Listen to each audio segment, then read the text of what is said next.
Hello everyone, good morning to all of you. Welcome to BPSC Concept Wala. Today is 6th of July and we will see the important news articles from the newspaper The Indian Express. सबसे पहले आज का headline देखते हैं। ये आज का headline है लंदन लेबर लैंडस्लाइड। लंदन में लेबर पार्टी लैंडस्लाइड विक्ट्री करके आई है और नए प्राइम मिनिस्टर वहाँ के कौन बन गए हैं? कियर स्टारमर। ये उनका पिक्चर है। ये प्रीलिम्स के लिए इंपॉर्टेंट हो जाता है कि ब्रिटेन के नए पीएम कौन है। वो हैं कियर स्टारमर। हमारे देश के जो दामाद जी थे ऋषि सुनाक, वो हार गए चुनाव। ओके, तो ये आज का न्यूज़पेपर है और इसमें से हम जो भी इंपॉर्टेंट न्यूज़ है वो देख लेंगे। आपको पता है कि हम पीपीटी से एनालिसिस करते हैं, तो आइए डायरेक्ट हम पीपीटी पे आते हैं बिना टाइम वेस्ट किए हुए। This is our today's PPT. आज हम लोग बात करेंगे ब्रिटेन के नए पीएम के बारे में, कौन सी पार्टी है, किस तरह की पार्टी है। उसके बाद this is the captain Anshuman Singh, जो कि सियाचिन में जिनका डेथ हो गया था, है ना, कुछ आर्मी पर्सन को बचाते समय। वो आर्मी मेडिकल कॉप से थे, तो आपको हम कीर्ति चक्र और जो भी ग्लैंट्री अवार्ड है वो बता देंगे। उसके बाद ये चिदम्बरम साहब का इंटरव्यू है, हमारे लिए इंपॉर्टेंट नहीं है। हमारे लिए इंपॉर्टेंट क्या है? Law commission. वो बोल रहे हैं कि जो when a major law has been pass without reference to law commission, तो वो लॉ कमीशन को रेफर करे तो हमारे लिए इंपॉर्टेंट हो जाता है लॉ कमीशन, वो डिस्कस कर लेंगे। उसके बाद हम एपेलियन और पेरीहेलियन डिस्कस कर लेंगे क्या होता है। और चाइना जो है वो एक रेल नेटवर्क बनाने चाह रही है सिंगापुर, मतलब साउथ ईस्ट एशिया में। तो वो किस लिए बनाना चाह रही है, उसका इंटरेस्ट क्या है, क्या फ़ायदा होगा, वो डिस्कस कर लेंगे। और उसको मैप पे देख लेंगे। कंट्री न्यूज़ वही है हमारा, साउथ ईस्ट एशिया। और बाकी आज न्यूज़पेपर में कुछ, एडिटोरियल में कुछ वैसा है नहीं। तो ऑलराइट, शुरू करते हैं। सबसे पहले कि ब्रिटेन के नए प्राइम मिनिस्टर जो कीयर स्टारमर बन गए हैं, वो कौन सी पार्टी के हैं? उनका पार्टी का नाम है लेबर पार्टी। आपको याद आ रहा होगा, जब आप मॉडर्न हिस्ट्री पढ़ रहे होंगे, जब हमारे देश आज़ाद होने को आ रहा होगा, तो आप सुने होंगे कि लेबर पार्टी आती है पावर में और वो हमें देश को आज़ादी देती है। और उसके पीएम कौन बनते लेबर पार्टी के उस समय के? Clement Attlee. This is the same party who wins today, it means yesterday. And उसी पार्टी के नए प्राइम मिनिस्टर कौन बने हैं? कियर स्टारमर। ओके, तो आपको हम लेबर पार्टी के बारे में बता दे रहे हैं। लेबर पार्टी क्या है? लेबर पार्टी बहुत ही पुरानी पार्टी है वहाँ की, 1900 में ही ये बनी, ठीक है। और ये किस तरीके की पार्टी है? ये जो पार्टी है वो centre left of political spectrum में देखेंगे तो सेंटर लेफ्ट की है। जैसे अगर आप इंडिया से कंपेयर करेंगे तो कांग्रेस को कह सकते हैं सेंटर लेफ्ट की पार्टी है, ठीक है। सेंटर लेफ्ट की पॉलिटिक्स करती है। और ये किसके द्वारा बनाया गया था 1900 में? ट्रेड यूनियन के द्वारा। ट्रेड यूनियन मूवमेंट और सोशलिस्ट पार्टीज के द्वारा, सोशलिस्ट पार्टी के द्वारा, ठीक है। और ये लिबरल है, थोड़ी लिबरल पार्टी है। अगर हम बात करेंगे हिस्ट्री में जाके, तो क्लीमेंट एटली का लेबर गवर्नमेंट कब से कब रही थी? 1945 से लेके 1951 तक, है ना। क्लीमेंट एटली लेबर गवर्नमेंट, ओके। और वो बने थे पीएम ऑफ यूके। कब से 1945 से 1951, उसी बीच में हमारे देश को आज़ाद कर दिया गया था। अब कौन से बने सेम पार्टी के जो है, उनका नाम है कियर स्टारमर, ठीक है, जो कि नए इलेक्टेड पीएम ऑफ ब्रिटेन। अब हम बात कर लेते हैं थोड़ा सा जो चुनाव हारे हैं हमारे दामाद जी ऋषि सुनाक। ऋषि सुनाक कौन है? यहाँ के अभी जो राज्यसभा में जो नॉमिनेटेड मेंबर हैं, उनमें एक है सुधा मूर्ति। उनकी बेटी अक्षता मूर्ति के हस्बैंड है ना। नारायण मूर्ति और सुधा मूर्ति दोनों का कंपनी का नाम क्या है? इन्फोसिस कंपनी के जो फाउंडर है नारायण मूर्ति और उनकी वाइफ सुधा मूर्ति, जो कि अभी राज्यसभा में नॉमिनेट होकर गई हैं प्रेसिडेंट के द्वारा, उन्हीं के दामाद है ऋषि सुनाक, ठीक है। और ये इनकी पार्टी का नाम क्या है? Conservative party. और ये कब से कब तक प्राइम मिनिस्टर रहे? 2022, अक्टूबर 2022 से लेके 2024 तक। आपको एक कंजर्वेशन पार्टी के नाम जो था, जो गांधी जी को क्या बोले थे? नेकेड फकीर। उनका नाम क्या था? Winston Churchill, W. Churchill. He was also from this party, conservative party. But the same person, Clement Attlee, was from the party, Labour Party, and the new elected PM, Keir Starmer, is from this party, right? इससे ज़्यादा हमारे लिए कुछ important नहीं है। बाकी क्या है, ये अभी जैसे जैसे इन्वायरमेंट बदलेगा, हमारा सोशियो पॉलिटिकल रिलेशनशिप बदलेगा, है ना, आइडियोलॉजी के हिसाब से। अब आते हैं हम वीर की बात किया जाए आज, तो कैप्टन अंशुमन सिंह जो हैं वो यूपी के रहने वाले हैं। यूपी में शायद देवरिया डिस्ट्रिक्ट के, हाँ, देवरिया डिस्ट्रिक्ट के रहने वाले हैं। ये उनकी वाइफ शादी के 5 या 8 महीना पहले ही, शादी फरवरी में इनका हुआ था और इनका डेथ हो गया था। कहाँ? ये सियाचिन में पोस्टेड थे। वहाँ बंकर में आग वाग लग गया था। So during fire eight Siachen, तो वो कुछ 2-3 आर्मी जवान को बचाने में बुरी तरह वो जल गए थे और उनका डेथ हो गया था, तो इनको कीर्ति चक्र मिला है।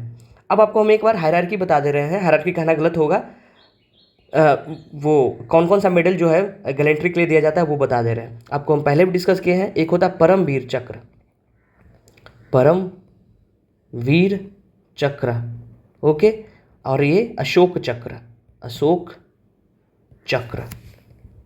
उसके बाद महावीर चक्र, महावीर चक्र and Kirti Chakra, Kirti Chakra. These both are equivalent and these both are equivalent. उसके बाद एक आता है वीर चक्र और शौर्य चक्र, शौर्य चक्र, ओके। अब इसमें बात करेंगे कि ये दोनों एक दूसरे का इक्विवेलेंट है, तो जो एक है वो वॉर टाइम में दिया जाता है, जैसे परमवीर चक्र, महावीर चक्र और वीर चक्र, ठीक है, ये तीनों परमवीर चक्र, महावीर चक्र एंड वीर चक्र, दीज 3 फॉर जब वॉर टाइम, जब हमारा देश किसी दूसरे देश के साथ वॉर लड़ रही होती है उस समय जो गैलेंट्री अवार्ड दिया जाता है वो दिया जाता है क्या क्या, परमवीर चक्र, है ना, और महावीर चक्र और वीर चक्र। और पीस टाइम में, है ना, ब्रेवरी के लिए जो दिया जाता है वो कौन सा है, अशोक चक्र, कीर्ति चक्र और शौर्य चक्र, ठीक है। क्या ये सिविलियन को भी दिया जाता है? जी हाँ, सिविलियन को भी ये दिया गया है ये award, okay, not for military personnel. ये किसको किसको दिया जाएगा? ये दिया जाएगा नेवी को, नेवी के जो भी ऑफिसर्स होंगे या उनके जो जवान जो भी होंगे पर्सनल्स, वो नेवी, एयरफोर्स और आर्मी। एक होता है सेना मेडल, वो भी गैलेंट्री अवार्ड ही होता है, ठीक है, जो कि थोड़ा सा इससे अलग हो जाता है। मेन जो आपको याद रखना, परमवीर चक्र, महावीर चक्र और वीर चक्र इन वॉर टाइम, अशोक चक्र, कीर्ति चक्र एंड शौर्य चक्र इन पीस टाइम, ओके। सो जो कैप्टन अंशुमन सिंह थे उनको कीर्ति चक्र दिया गया है, ये उनकी वाइफ है, ये उनकी मदर है, ठीक है। अब आगे चलते हैं, हम आते हैं ये कि लॉ कमीशन क्या होता है। ये पूछा गया कि new laws drafted by part timers, जो नया लॉ जो अभी भारतीय दंड संहिता ये सब जो आया है उसके उनका वो ये कौन बोल रहे हैं, पी चिदम्बरम साहब बोल रहे हैं कि वो पार्ट टाइमर्स के द्वारा ड्राफ्ट किया गया है। व्हेन हैज अ मेजर, कब ये मेजर लॉ के बारे में डिस्कस किया गया without reference of law commission. जब आप लॉ कमीशन बनाए हैं तो उसे पूछे क्यों नहीं। हमारे लिए ये पॉलिटिक्स के लिए इंपॉर्टेंट नहीं है, हमारे लिए इंपॉर्टेंट क्या हो जाता है, law commission. So what is law commission?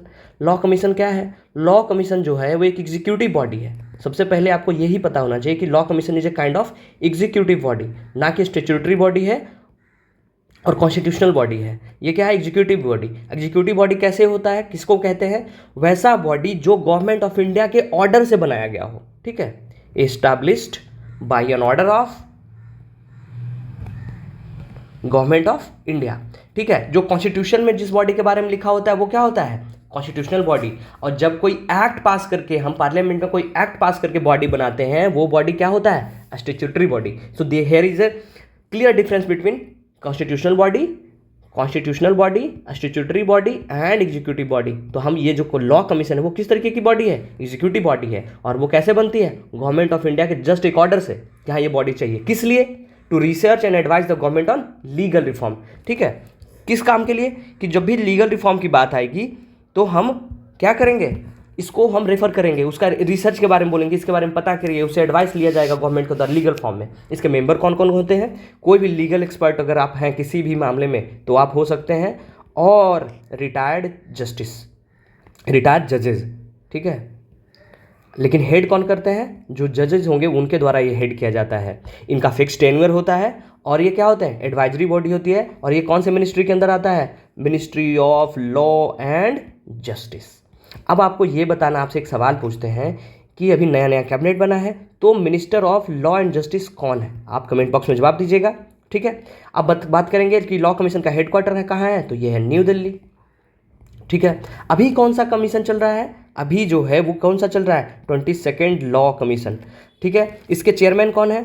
Justice Rituraj Awasthi, justice Rituraj Awasthi, ये इसके करंट चेयरमैन है। अब हम बात करेंगे कि क्या पहला लॉ कमीशन कब बना था। तो पहला लॉ कमीशन की बात करेंगे तो ये बिफोर इंडिपेंडेंस और आफ्टर इंडिपेंडेंस की हम बात करते हैं। तो ये बिफोर इंडिपेंडेंस की हम बात करेंगे तो कौन थे? चार्टर एक्ट के द्वारा, चार्टर एक्ट ऑफ 1833 के द्वारा मकाले, जो भी आप बोलिए इसको, लॉर्ड मकाले तो नहीं बोला जाएगा, lord no one is lord, so Macaulay के द्वारा बनाया गया था charter act.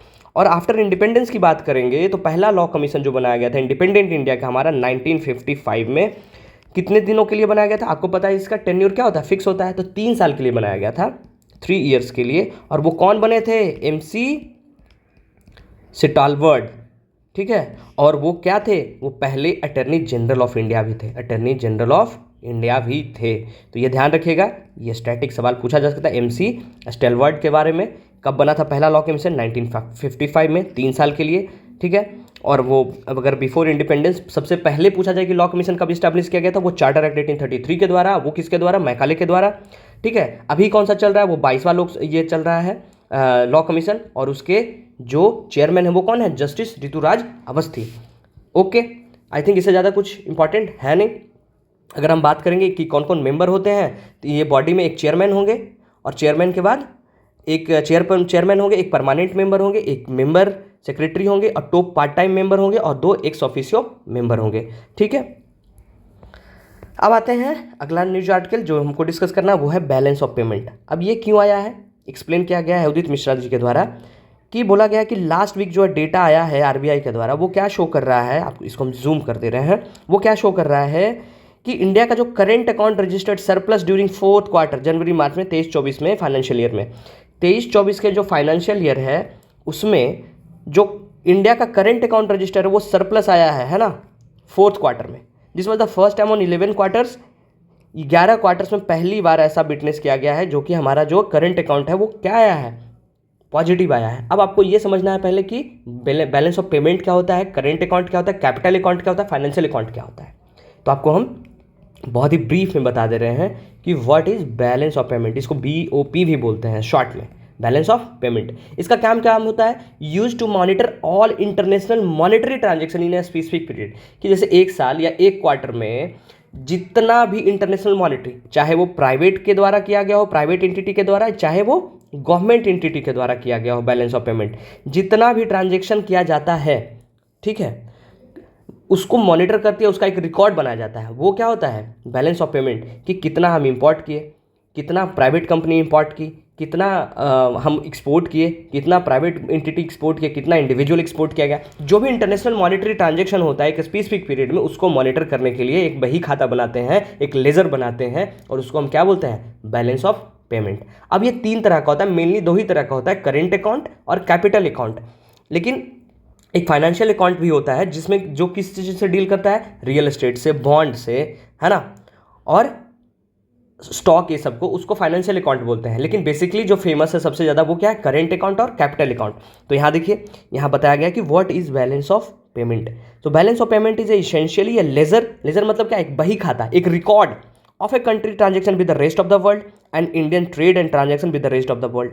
Money flows in and out of the country, कि कितना पैसा आया और कितना पैसा गया, उसी का रिकॉर्ड, एक लेजर जो बनाते कंट्री का ट्रांजेक्शन का, वो क्या होता है? बैलेंस ऑफ पेमेंट होता है। जैसे आपको हम लेमन की भाषा में समझाएं तो आप अपने घर में अगर देखेंगे तो आपके घर में पूरे 1 महीने का खर्चा अगर देखें तो कितना पैसा बाहर से आया और कितना पैसा बाहर आप खर्च किए, किसी चीज़ में खर्च किए, कितना पैसा बाहर से आया, है ना, कितना सेविंग हुआ, ये सब का जो एक बही खाता होता है ना, रिकॉर्ड, उसी को आप बोल सकते हैं कि आपके वो घर का क्या है? बैलेंस ऑफ पेमेंट है। इसी को अगर हम कंट्री लेवल पर इंप्लीमेंट कर देंगे तो that is called balance of payment of the country. तो सेम चीज़ यहाँ लिखा हुआ है, essential ledger of the country, record of the country, country का transaction with the rest of the world and Indian trade and transaction with the rest of the world, money flows in and out of the country. ये क्या दिखाता है कि how much money, है ना, billion, ये US billion dollar में दिखाया गया है कि went out of the country and how much money came in, all the money company is marked positive and all the money going out is negative दिखाया जाता है। कि जो पैसा आया, कि जो पैसा कमिंग टू द कंट्री, उसको क्या दिखाएंगे हम? पॉजिटिव में, और जो पैसा गया उसको हम क्या दिखाएंगे? नेगेटिव में। So as such balance of payment table a minus sign point से डेफिसिट, कि आप माइनस में दिखा रहे हैं, मतलब आप डेफिसिट में चल रहे हैं, बाहर से पैसा आप कर्जे में लिए हुए हैं। अब क्या है कि what are the constituents of BOP, आपको बताएं कि करेंट अकाउंट होता है, एक कैपिटल अकाउंट होता है, और एक चीज़ और होता है वो है financial account, which is mainly current account and capital account. अब करेंट अकाउंट किसको बोलेंगे? देखिए यहाँ लिखा हुआ 2 main account, current and capital. तो करेंट की बात करेंगे तो current account as a name suggest records transactions that are current in nature, that are two subdivision of current account, the trade of goods and trade of services, कि आप कितना सामान का ट्रेड किए हैं और कितना सर्विस का ट्रेड किए हैं उसको दिखाता है। The trade of merchandise account refers to export and import, सामान का car, wheat, gadget etcetera, which determine the balance of trade. If India imports, अगर इंडिया बाहर से कुछ सामान मंगवाती है, इंपोर्ट करती है, more goods than export, it's running a trade deficit. मतलब क्या हो जाएगा, डेफिसिट हो जाएगा। आपके घर में क्या है कि आपके घर में बाहर के लोगों के द्वारा ज़्यादा ही वो मांग के आप काम कर रहे हैं, तो वो क्या है, आपके घर मतलब डिफिसिट में चल रहा है, आपका घर का इनकम कम है। वही दिखाया जा रहा है कि if India imports more goods than it exports, जितना वो बाहर सामान बेचने जाती है उससे ज़्यादा वो क्या कर रही है, बाहर वालों से ले रही है। इसका मतलब क्या है, it is running a trade deficit which shows a negative sign. वो क्या दिखाता है, डेफिसिट, नेगेटिव साइन को। The second part of current account is made by the invisible trade, जो कि सर्विसेज बोलते हैं। सर्विसेज क्या होता है, दिखता है, आप किसी के लिए कोई काम करते हैं, वो दिख रहा है कि काम कैसे किए, वो क्या होता है, इनविजिबल इन नेचर होता है, because it refers to trade in services and other transactions. Okay, so invisible जो होता है ट्रांजेक्शन इंक्लूड सर्विसेज जैसे banking, insurance, IT, tourism, transport, transfer etcetera, sending back money to family, जो बाहर में काम करे वो अपने फैमिली को जो पैसा भेज रहे हैं, income such as income in earned by investment. ये आपको समझ में आ गया कि करंट अकाउंट में दो होता है, एक सर्विस और एक गुड्स। गुड्स में आपको समझ में आ कि अगर इंपोर्ट ज़्यादा हो जाएगा तो हमारा डेफिसिट में रहेंगे। अगर यहाँ क्या दिखाया जा रहा है कि सर्विस दूसरा पार्ट हो गया। उसी तरीके से कैपिटल होता है, कैपिटल अकाउंट। कैपिटल अकाउंट में क्या होता है कि the capital account captures transaction that are less about current consumption और मोर अबाउट इन्वेस्टमेंट, है ना, कितना आपकी कंट्री में एफडी आया, कितना एफआई आया, फॉरेन इंस्टीट्यूशनल इन्वेस्टमेंट, ये सब दिखाता है। ये क्या है, करंट जो है कि करंट कितना पैसा आ जा रहा है। कैपिटल का मतलब क्या होता है, आपके यहाँ कितना इन्वेस्टमेंट हुआ, वो बात बताएगी। ठीक है, तो अब इसके बाद ये दिखा है कि हाउ शुड द डेटा इन रेवल्टी, हमारे लिए इंपॉर्टेंट है, हमारे लिए आपको समझाना था कि बैलेंस ऑफ पेमेंट क्या होता है। ठीक है, और एक आपको जो बताएं फाइनेंशियल अकाउंट, वो किस चीज़ में डील करता है, बॉन्ड्स में, स्टॉक्स में, रियल एस्टेट्स में, एक्सेट्रा में। ठीक है, तो ये आर्टिकल यहीं पे, इससे ज़्यादा इंपॉर्टेंट नहीं है। आगे चलते हैं, ये है एपहेलियन। ये क्या होता है, ये क्या है हमारा सन, क्या है ये सन, और ये क्या है हमारा अर्थ। आपको एक शब्द में समझा दें, आपको याद रखना पेरी, पेरी का मतलब पी से क्या हो गया पास, और ए फॉर एपहेलियन मतलब दूर, पी फॉर से पास हो जाएगा। तो पेरी हेलियन जो होता है जब सन और अर्थ नज़दीक हो जाता है, सबसे नियरेस्ट पॉइंट पे होता है, उसको हम क्या बोलते हैं, पेरी हेलियन। और सबसे दूर जब होता है सन और हमारा अर्थ, तो वो क्या हो जाता है, एपहेलियन हो जाता है। अब इसी से वेदर, सीजन, गर्मी, ठंड, सब क्या होता है, डिसाइड किया जाता है उसी के हिसाब से। अगर आप में इंसोलेशन बहुत ज़्यादा आएगा, आप जब आप नज़दीक रहेंगे तो इंसोलेशन ऑब्वियसली बहुत ज़्यादा आएगा, तो गर्मी पड़ेगी।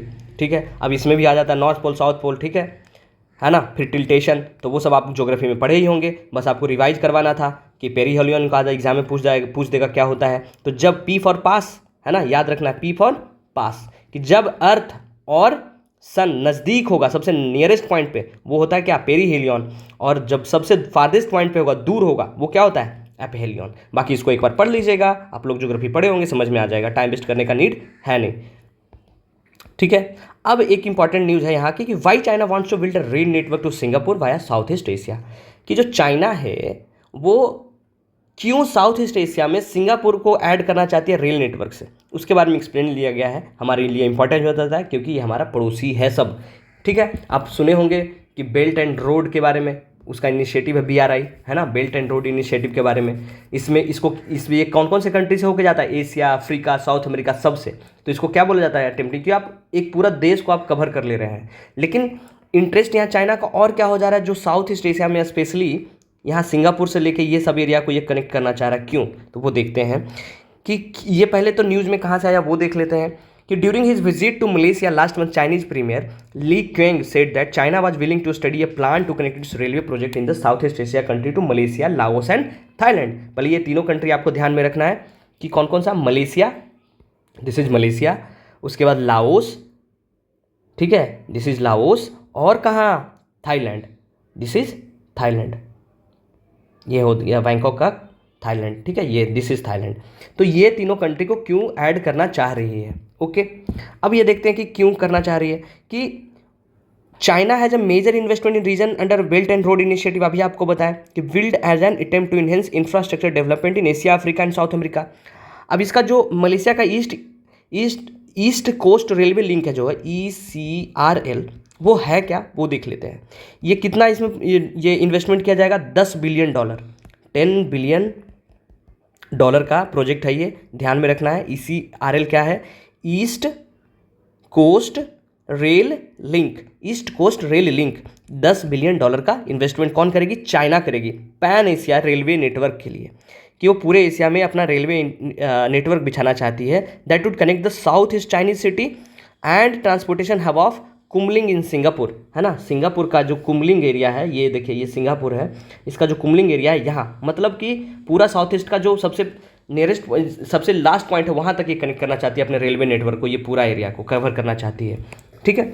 ये कितने किलोमीटर का होगा, ये 665 किलोमीटर का लॉन्ग होगा, क्या, east coast rail link 665 kilometre का होगा, जो कहाँ कहाँ कनेक्ट करेगी, कोटा बारू से east of the port Klang and located to strategic important strait of Malacca. Strait of Malacca ये जो स्ट्रेट है, दिस स्ट्रेट आपको दिखा दे रहे हैं, ये मलेशिया और सिंगापुर के बीच में जो स्ट्रेट है इसको कनेक्ट करेगी। दिस इज मलक्का स्ट्रेट, उसको कनेक्ट करेगी। It is expected to bring economic benefit through improved connectivity and tourism. Although work जो है वो 2017 में शुरू हो गया था, लेकिन वो ऐसा ही पड़ा रह गया फंडिंग के कारण, और वो अभी 2027 में एक्सपेक्ट किया जा रहा है कि कंप्लीट कर लिया जाएगा। अगर 2018 में बात किया जाए कि मलेशिया का प्राइम मिनिस्टर क्या था, हमारे लिए इंपॉर्टेंट ये सब नहीं हो जाता है। अब ये क्या है कि what is pan Asia rail network, वो देख लेते हैं कि क्या है। ये क्या है, एक इंफ्रास्ट्रक्चर प्रोजेक्ट है, किस चीज़ के लिए, लिंक करने के लिए साउथ ईस्ट एशियन कंट्री को, और प्रपोज क्या करते हैं, including during European colonial rule से ही, जब कॉलोनियल रूल कर रहा था उसी समय से ही यह प्रपोज था कि जो भी साउथ ईस्ट एशिया है उसको कनेक्ट करना है। अभी क्या है, more recently Pan Asia rail network has conceptualized in the form of 3 link, कि एक western line of the Kunming via Myanmar and Thailand, दूसरा एक सेंट्रल लाइन जो लाओस और थाईलैंड इसको कनेक्ट करेगी, और एक ईस्टर्न लाइन होगी जो वियतनाम, कंबोडिया और थाईलैंड को कनेक्ट करेगी। कौन कौन सा कंट्री है, वियतनाम और कंबोडिया और थाईलैंड, ये इसको, ठीक है। दूसरा जो है आपको हम यहाँ लिख दे रहे हैं ताकि ध्यान रहे कौन कौन सा है। पहला तो एक वेस्टर्न लाइन है, वेस्टर्न लाइन, दूसरा क्या है, सेंट्रल लाइन, और तीसरा क्या है, ईस्टर्न लाइन, ईस्टर्न लाइन। तो जो वेस्टर्न लाइन होगी वो किसको किसको कनेक्ट करेंगी, म्यांमार और थाईलैंड को, म्यांमार एंड थाईलैंड। और जो सेंट्रल लाइन होगी वो किसको किसको कनेक्ट करेगी, लाओस एंड थाईलैंड को। और जो ईस्टर्न लाइन होगी वो किसको किसको कनेक्ट करेगी, वियतनाम, कंबोडिया एंड थाईलैंड। तो देखिए कि थाईलैंड जो है वो तीनों में है, मतलब थाईलैंड क्या है, जंक्शन बनेगी। So this Thailand area is will be A junction.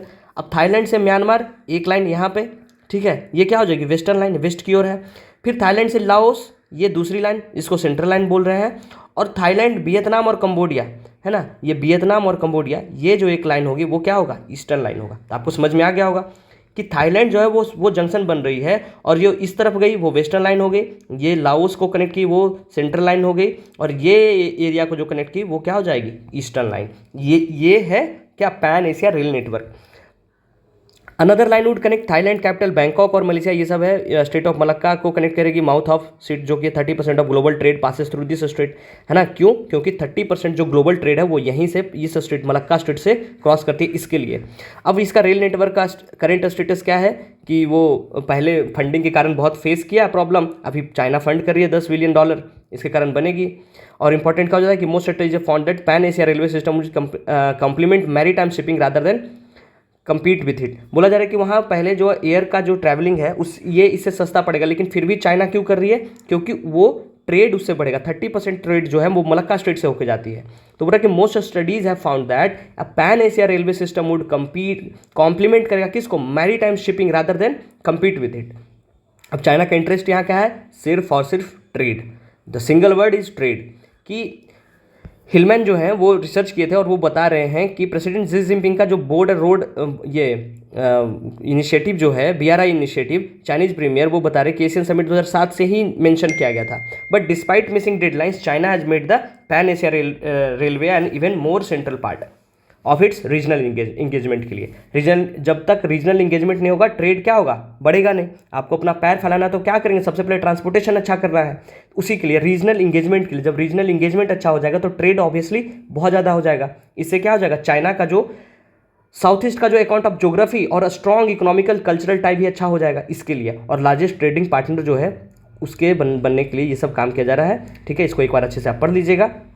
और ये किस में आता है, डेट ट्रैप डिप्लोमेसी में आता है चाइना का, कि किसी को इतना ही कर्जा दे दो कि वो डेट ट्रैप में आ जाओ और आपको जिस तरीके से ट्रेड करवाना है ना, आपको वहाँ डंपिंग करवाना है, जो करवाना है करवा सकते हैं। जब आप किसी को आप कर्ज दे दिए और वो आपको चुका नहीं पा रहा है, उसको पैसा रिटर्न नहीं कर पा रहा, तो वो क्या हो जाता है, मजबूर हो जाएगा और वो आप उससे कुछ भी करवा सकते हैं। तो डेट ट्रैप डिप्लोमेसी जो है चाइना का होता है।